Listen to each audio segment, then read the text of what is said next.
আজকে আমরা এআই কেকেন্সের পক্ষ থেকে কৃষকদের নিয়ে হাটে মিছিল করলাম।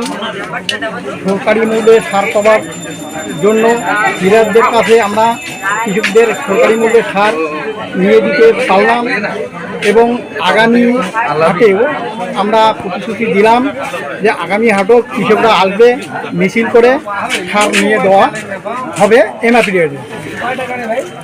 আপনার নাম পরিচয়? বিনোদ রায়, এআই কেকেএমএসের ব্লক সেক্রেটারি।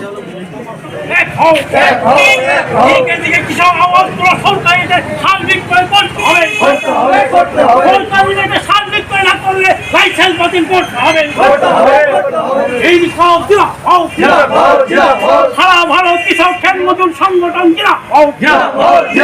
অন্যায়ের প্রতিবাদে সারা ভারত কৃষক খেত মজুর সংগঠন লড়ছে,